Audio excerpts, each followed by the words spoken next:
Bem-vindos a mais uma aula da Escola Bíblica Dominical. A lição de hoje nós estaremos fazendo uma revisão do livro de Jó, que foi o livro que quase que a metade das lições foram realizadas baseadas no estudo do livro de Jó. Bem, nós vemos na introdução ao livro que a autoria deste livro é atribuída ou a Moisés ou a Eliú, um dos amigos de Jó. No pano de fundo histórico, nós vamos ver que o livro de Jó ele é ambientado no período patriarcal, o mesmo período que está relatado no livro de Gênesis. Então é um livro que, por sua vez, é um dos mais antigos, se não for o mais antigo. Nós vemos também que a localização de Uz, a terra onde Jó vivia, ela fica justamente localizada ao leste de Canaã, provavelmente na atual Arábia Saudita, onde estão ali as setas já indicando o local. Nós vemos que os temas abordados neste livro são justamente a fala de Deus, fala de Deus sobre o homem, sobre Satanás, sobre o pecado, a justiça, a disciplina, a fé e a natureza, entre outros assuntos. Nós vamos ver que a primeira parte vai falar sobre o sofrimento, depois as razões errôneas do sofrimento, depois as razões incompletas desse sofrimento e a explicação de Deus no final do livro. Nós vamos ver que também o livro está dividido em 4 partes. O prólogo, que é a introdução, que vai falar justamente quem é Jó, onde ele vivia, como ele vivia. A segunda parte vai falar sobre os diálogos. Os diálogos entre Jó e os seus amigos, que eles começaram um debate, uma conferência, cada um com seu turno de fala. Depois um monólogo, que é a partir da fala de Eliú, o amigo mais jovem, o quarto amigo, que chega bem depois para participar desse debate. Aí o monólogo e depois o epílogo, que é justamente a resposta de Deus e a solução de Deus para o sofrimento de Jó. Nós vemos aí os personagens do livro, que são Deus, em primeiro lugar, Satanás, inclusive há um diálogo entre os dois, por 2 vezes, para definir a questão do destino de Jó. Nós temos o primeiro amigo, Elifaz, o Bildade, o Zofar e o Eliú, que é o amigo mais jovem de todos. A sequência dos acontecimentos, nós vamos ver que no capítulo 1, justamente do versículo 1 ao 5, vai falar sobre quem era Jó, onde ele vivia, que justamente no versículo 1 já fala que ele era um homem sincero, reto e temente a Deus, e desviava-se do mal. Nasceram-lhe 7 filhos e 3 filhas, o seu gado 7.000 ovelhas, 3.000 camelos, 500 juntas de bois, 500 jumentas. Era também muitíssima gente ao seu serviço, tinha muitos empregados, muitíssima gente ao seu serviço, de maneira que este homem era maior do que todos os do Oriente. E os seus filhos iam fazer banquetes em casa de cada um no seu dia, e enviavam e convidavam as suas 3 irmãs a comerem e beberem com eles. Sucedia, pois, que, tendo decorrido o turno de dias de seus banquetes, Jó se preocupava e os santificava através de holocaustos. Jó oferecia esses holocaustos segundo o número de todos eles, porque dizia Jó: porventura, pecaram meus filhos e blasfemaram de Deus no seu coração. Assim o fazia Jó continuamente. Isso demonstrando também o tipo de culto que era realizado justamente antes de toda a questão das leis, dos mandamentos de Deus. Então, por essas questões de como Jó oferecia esse culto a Deus, a gente pode colocar o livro de Jó no mesmo tempo que o livro de Gênesis. Então aí a gente vê que nós temos o primeiro ataque de Satanás contra Jó, dos versículos 6 até o 22, não é? Do 6 ao 12, é uma conversa entre Deus e o diabo, justamente que Satanás se intromete numa reunião dos filhos de Deus, e ali começa a falar justamente sobre o conteúdo dessa conversa, desse diálogo, é justamente sobre o testemunho que Jó dá para todos. Observaste tu a meu servo Jó, no versículo 8, porque ninguém há na terra semelhante a ele, homem sincero e reto e temente a Deus, e desviando-se do mal. Então respondeu Satanás ao Senhor, disse, porventura, teme Jó a Deus debalde?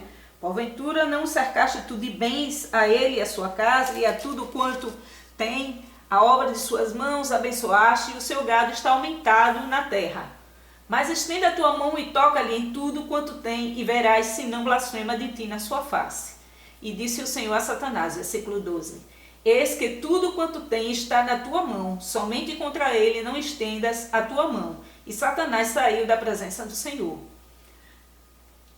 Dos versículos 13 em diante, nós vamos ver já que o primeiro ataque do inimigo foi justamente, sucedeu um dia em que seus filhos e suas filhas comiam e bebiam vinho na casa de seu irmão primogênito, que veio um mensageiro a Jó e lhe disse, os bois lavravam e as jumentas paciam junto a eles. E eis que deram sobre eles os sabeus e os tomaram, e aos moços feriram o fio da espada, e eu somente escapei para te trazer a nova. Estando este ainda falando, veio outro e disse, fogo de Deus caiu do céu, e queimou as ovelhas e os moços, e os consumiu, e só eu escapei para te trazer a nova. Estando ainda este falando, veio o outro e disse, ordenando os caldeus, 3 bandos deram sobre os camelos e os tomaram, e aos moços feriram ao fio da espada, e só eu escapei para te trazer a nova. Estando ainda este falando, veio o outro e disse, estando teus filhos e tuas filhas comendo e bebendo vinho em casa de seu irmão primogênito, eis que um grande vento sobreveio da além do deserto, e deu nos 4 cantos da casa, a qual caiu sobre os jovens e morreram. E só eu escapei para te trazer a nova. Então Jó se levantou e rasgou o seu manto, e rapou a sua cabeça, e se lançou em terra e adorou. E disse, nu saí do ventre de minha mãe, e nu tornarei para lá. O Senhor o deu, e o Senhor o tomou. Bendito seja o nome do Senhor. Em tudo isto, Jó não pecou, nem atribuiu a Deus falta alguma. Esse é capítulo 1. Tem esse primeiro ataque. Num dia só, Jó perde toda a sua família e todos os seus bens, todo o seu gado, tudo aquilo que era a sua riqueza, acaba instantaneamente, no mesmo dia. E aí Jó ainda não entende aquilo, o propósito daquilo tudo. No capítulo 2 nós vamos encontrar o segundo ataque de Satanás.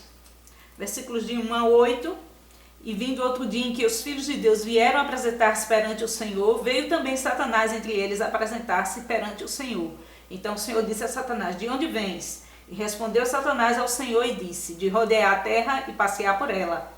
E disse o Senhor a Satanás, observaste o meu servo Jó? Porque ninguém há na terra semelhante a eles, homem sincero e reto, temente a Deus, desviando-se do mal e que ainda retém a sua sinceridade, havendo-me tu incitado contra ele para o consumir sem causa. Então Satanás respondeu ao Senhor e disse, pele por pele, e tudo quanto o homem tem dará pela sua vida.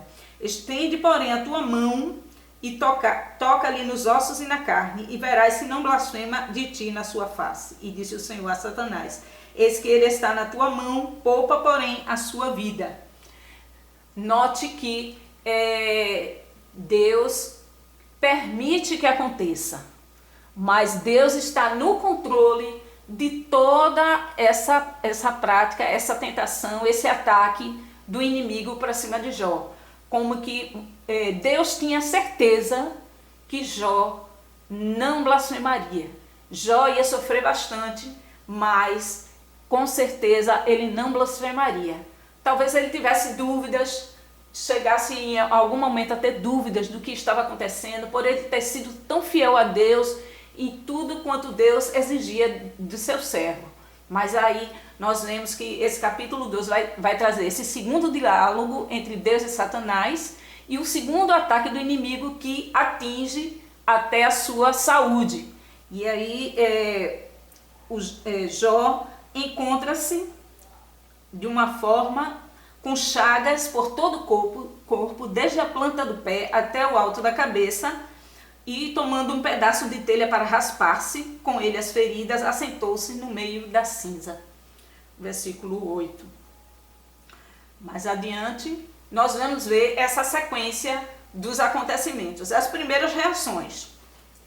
Em primeiro, a gente vai ver a reação da esposa de Jó. É a primeira que começa a falar, a dar uma opinião sobre aquilo que está acontecendo e o que Jó deveria fazer.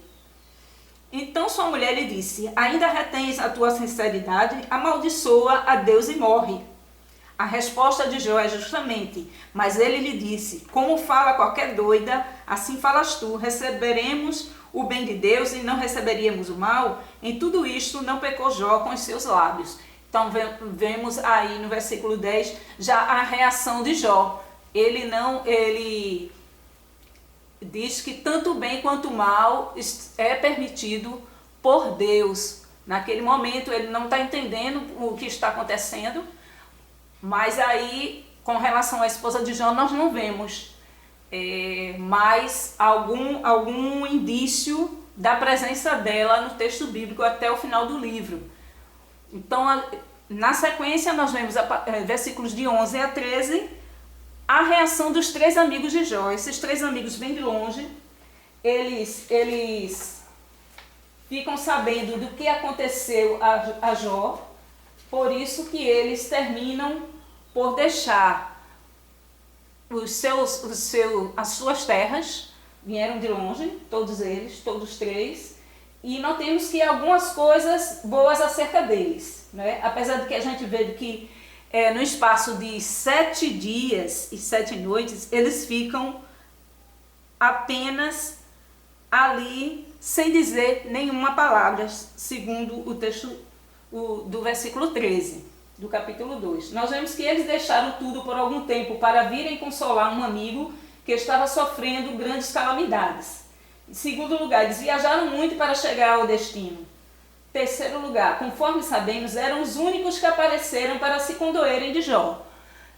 Na verdade, a maioria das pessoas evitavam até passar no local onde Jó estava, publicamente, cheio de chagas. Choram por ele na sua desolação e se humilham perante ele. Por 7 dias e 7 longas noites se sentaram com Jó. Eles, homens de dignidade e prestígio, sentaram no lixo com seu amigo. E aí começam os diálogos. Do capítulo 3 ao 31, nós vamos ver os diálogos. E dos capítulos 32 a 37, nós vamos ver o monólogo, a partir da fala de Eliú, que não tem uma resposta do próprio Jó. Então nós vemos aí nessa tabela os amigos de Jó, os 4, Elifaz, Bildade, Zofar e Eliú. Nós vemos o que cada um falou, qual o pensamento deles acerca do sofrimento. Na terceira coluna nós vemos o que Jó responde para cada um deles. E na quarta coluna nós vemos o que Jó fala com Deus. Qual é o pensamento dele a partir daquela fala do amigo e o que ele diz a Deus naquele momento. Nós vamos ver cada um desses amigos de Jó. Cada um deles vai ter um posicionamento. Um posicionamento acerca da origem desse sofrimento. O que Elifaz diz? Quem era Elifaz? Elifaz é o mais entendido, parece ser o mais velho do grupo. Ele termina acusando Jó de não ser reto para com Deus e por isso estar sofrendo essas adversidades. Jó respondeu ao amigo declarando sua inocência. E depois ele fala para Deus que reclama que a mão de Deus é pesada sobre ele. Já Bildade é o tradicionalista. Ele acusa Jó de impiedade. Uma coisa muito mais grave com relação à fala de Elifaz. E Jó admite que ninguém é reto e requer um árbitro, quer dizer, um juiz, para que possa julgar as ações dele. Mais uma vez ele reclama agora da dureza de Deus contra ele. Já o amigo Zofar é o moralista. Ele acusa Jó de orgulho, de ser arrogante, de ser orgulhoso. E já Jó responde para Zofar que seus acusadores são muito arrogantes. Né? Então fica realmente esse debate. E aí ele fala para Deus, confessa que ainda tem fé na justiça de Deus. Ele sabe que um dia Deus vai olhar para ele com justiça e vai restaurar toda a sua vida. Essa é a confiança que Jó tem nesse momento. Já Eliú vem depois, né, de todos eles. É o jovem sabe tudo, acusa Jó de não reagir como devia ao seu sofrimento. É justamente aquela parte das razões incompletas acerca do sofrimento. Até então, as razões do sofrimento têm sido debatidas e os três amigos de Jó têm, resumidamente, um pensamento de que a origem desse sofrimento de Jó é por conta do posicionamento dele, por ser arrogante, por não ser reto diante de Deus, por ter cometido algum pecado para que essa situação ficasse dessa forma. Já Eliú, ele tem as razões incompletas ainda. E aí ele começa a falar com Jó e Jó começa a se calar. Agora, a partir desse momento é um monólogo. Quando Eliú começa a falar, então Jó não tem nenhuma resposta para Eliú. E aí, na sequência, Jó fala com Deus. Fala pouco ao ouvir as palavras de Deus. A partir do capítulo 38, nós vamos ver o desafio de Deus. O desafio de Deus é justamente o que Deus diz acerca desse sofrimento de Jó. Então, aí começa a fala de Deus. Do 38 a 41, são 4 capítulos que Deus começa a mostrar a Jó que ele está no controle de todas as coisas. Que Deus sabe todas as coisas, ele é onisciente, onipresente e onipotente. E aí ele vai, após todo esse falatório, todas essas conferências, que com certeza duraram dias, depois disto o Senhor, capítulo 38, vai justamente falar sobre a fala de Deus. Quando Deus começa a falar, todos se calam. E agora Deus começa a fazer perguntas a Jó. Nós vemos aí capítulo 38. Capítulo 38 vai começar. Depois disto o Senhor respondeu a Jó de um redemoinho e disse: quem é este que escurece o conselho com palavras sem conhecimento? Agora cinge os teus lombos como homem e perguntar-te-ei e tu responde-me. E aí Deus começa a chamar Jó e agora ele vai fazer algumas perguntas a Jó. Onde estavas tu quando eu fundava a terra? Faze-me saber se tens inteligência. Quem lhe pôs as medidas se tu o sabes? Ou quem estendeu sobre ela o cordel? E Deus começa a fazer várias perguntas a Jó, perguntas que Jó não tem conhecimento suficiente para responder.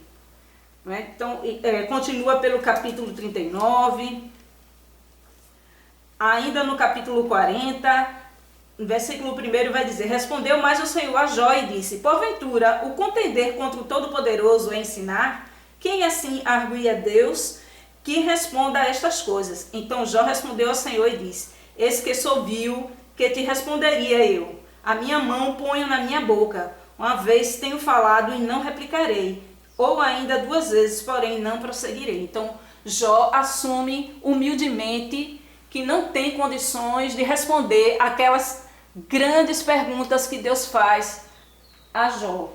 Então a gente vê que cada vez mais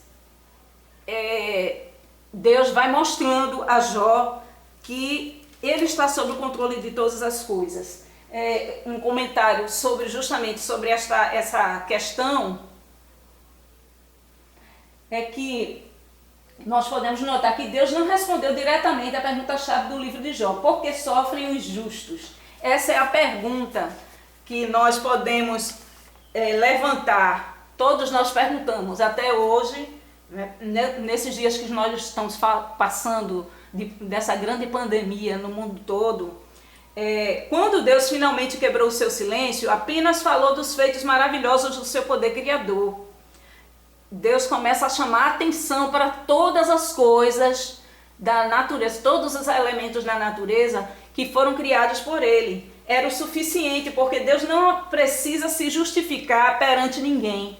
Nós aqui precisamos das respostas e queremos exigir de Deus essas respostas para o sofrimento humano. Mas Deus, Ele não precisa se justificar perante ninguém, porque Ele é sobre todas essas coisas. Ele é perfeito em justiça e em santidade. Quando Deus quer que entendamos algo do seu plano, Ele simplesmente nos traz à lembrança alguns dos seus milagres, como os milagres da criação, da salvação e das promessas e profecias cumpridas. Enfim, a grandeza das suas obras majestosas. Seus feitos revelam que Ele é perfeito em todos os seus atos e desígnios. A resposta de Deus é então uma resposta indireta. Para Jó e qualquer outro inquiridor, Deus diz: tão somente observe a criação, os meus milagres, meu agir, minhas manifestações, e verás que os meus propósitos são justos. Ou mesmo não sentindo minha presença ou compreendendo certas situações da vida, que Deus está no controle de todas as coisas. No epílogo, que é a última parte do livro, nós vemos no capítulo 42, versículos de 1 a 6, o arrependimento de Jó. Então respondeu Jó ao Senhor e disse: bem sei que tudo podes, e nenhum dos teus pensamentos pode ser impedido. Quem é aquele, dizes tu, que sem conhecimento encobre o conselho? Por isso falei do que não entendia, coisas que para mim eram maravilhosíssimas e que eu não compreendia. Escuta-me, pois, e eu falarei. Eu te perguntarei e tu ensina-me. Com o ouvido dos meus ouvidos ouvi, mas agora te veem os meus olhos. Por isso me abomino e me arrependo no pó e na cinza. Essa é a declaração de arrependimento de Jó. Na sequência, nós vemos que Deus repreende os amigos de Jó. Sucedeu, pois, que acabando o Senhor, versículos de 7 a 9, acabando o Senhor de dizer a Jó aquelas palavras, o Senhor disse a Elifaz, o temanita: a minha ira se acendeu contra ti e contra os teus dois amigos, porque não dissestes de mim o que era reto, como o meu servo Jó. Tomai, pois, 7 bezerros e 7 carneiros, e ide ao meu servo Jó e oferecei holocaustos por vós, e o meu servo Jó orará por vós, porque deveras a ele aceitarei, para que eu vos não trate conforme a vossa loucura, porque vós não falastes de mim o que era reto, como o meu servo Jó. Deus reprova todo aquele debate, todos aqueles pensamentos acerca da origem do sofrimento de Jó, que os amigos de Jó apresentam naquele debate todo. Então foram Elifaz, o temanita, e Bildade, o suíta, e Zofar, o naamatita, e fizeram como o Senhor lhes dissera, e o Senhor aceitou a face de Jó. Veja que Jó, nesse momento, se torna também um intercessor com relação aos seus amigos. E aí, a partir do versículo 10, do versículo 10 a 17, Deus restaura a sorte de Jó. O que é interessante é que primeiro foi trabalhada a questão do perdão. Com certeza, Jó ficou chateado com seus amigos por eles pensarem mal, fazerem um mau julgamento das suas ações, das suas palavras, mas aí foi trabalhada a questão do perdão com relação a Jó. E aí, a partir do versículo 10, nós vemos que Deus restaura a sorte de Jó. E o Senhor virou o cativeiro de Jó. E quando orava, veja que no momento em que ele estava orando pelos seus amigos, o Senhor acrescentou a Jó outro tanto em dobro a tudo quanto dantes possuía. E vieram a ele todos os seus irmãos, toda a sua família, irmãos, pessoas que conheciam ele de outros lugares, que todos estavam afastados dele, agora se reaproximam. Todos quanto dantes o conheceram, comeram com ele pão em sua casa e se condoeram dele e o consolaram de todo o mal que o Senhor lhe havia enviado. E cada um deles lhe deu uma peça de dinheiro e cada um um pendente de ouro. E assim abençoou o Senhor o último estado de Jó, mais do que o primeiro, porque teve 14.000 ovelhas, 6.000 camelos e 1.000 juntas de boi e 1.000 jumentas. Também teve 7 filhos e 3 filhas, e chamou o nome da primeira Gemima, e o nome da outra Késia, e o nome da terceira Queren-Apuque. E em toda a terra não se acharam mulheres tão formosas como as filhas de Jó, e seu pai lhes deu herança entre seus irmãos. E depois disto viveu Jó 140 anos, e viu a seus filhos e aos filhos de seus filhos até a 4ª geração.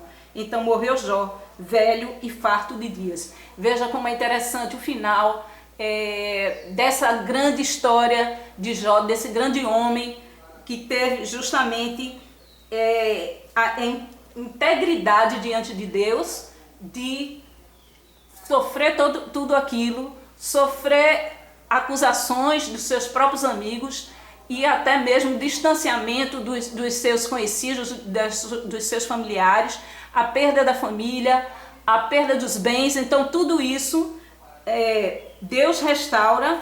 E que é um detalhe interessante sobre as filhas de Jó, que não é mencionado na primeira família dele, uma segunda família, ele tem essa segunda família agora, e os nomes das suas filhas são inseridos no texto bíblico, e ainda acrescentando de que eram mulheres muito jovens, muito bonitas, com uma beleza extraordinária. E a gente vê aí que Deus abençoou grandemente, em dobro, a vida de Jó. Esperamos que você tenha gostado do nosso estudo. Se você tem alguma crítica, algum comentário, alguma dúvida, você pode estar entrando em contato conosco através do e-mail arisaialmeida@gmail.com. Que Deus possa lhe abençoar e que até a próxima aula.